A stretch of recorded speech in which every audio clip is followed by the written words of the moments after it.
Richard, I want to bring in the interplay with the US because I think that's an important part of this situation as well.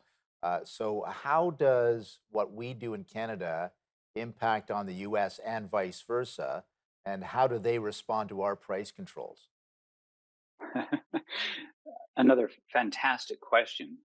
Again, very complex answers, but I'll try to be brief. The United States accepts, in a way that I, I, I think I can say no other country does, the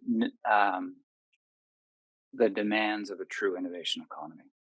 They they take its costs in terms of mobility of labor, in terms of the acceptance of industries or businesses failing if they don't come up with the right mix. So it's a more dynamic, also a more unstable environment. By accepting those costs, they come up with great results. And those results include inventing well over half of the new pharmaceuticals that come up in the world. 44% of investment in pharmaceutical R&D is in the United States because it's an environment that works. It's not a political choice. That's where the people are. That's where the money is. And that's where the intellectual property rights are that give rise to a stable and functioning innovation ecosystem. So, what does that result? Well, in simple terms, they're an exporter, we're an importer. We're not very good at innovating. We rely on somebody else to do the innovation for us.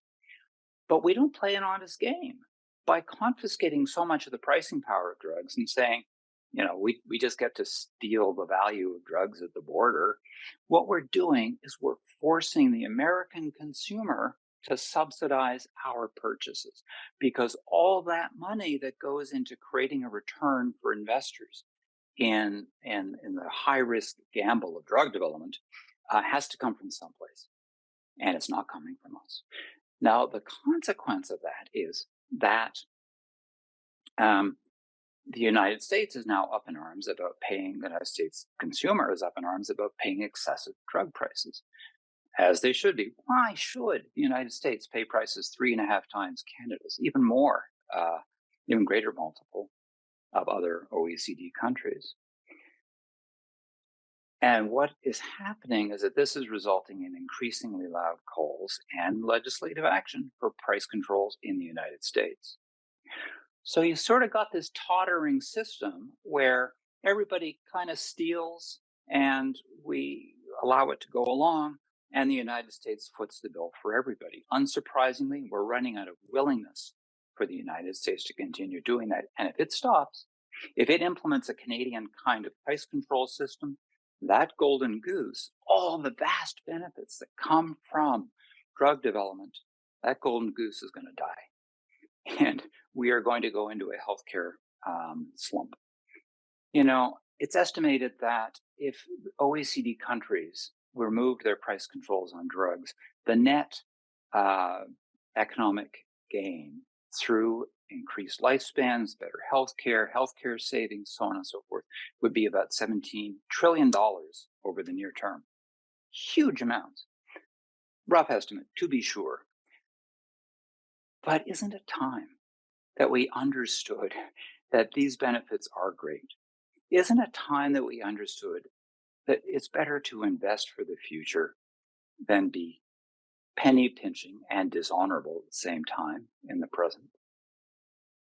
And that's where you think we are. Do you think what can Canada do differently, do you think? I get rid of the Patent and Medicine Prices Review Board. It was a legislative expedient that was put into place in the 1980s to palliate changes in intellectual property regime. It's unconstitutional. It has become sclerotic. Even past directors of it have resigned, saying, you guys are just out of touch with the industry. You can't keep on like this.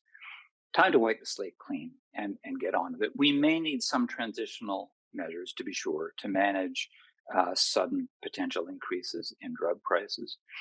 But rather than keeping our heads in the sand, rather than continuing to try to control and limit prices, we should accept a more virtuous role in the innovation ecosystem and help lead other countries into a more equitable sharing of the R&D costs of the drugs from which they benefit.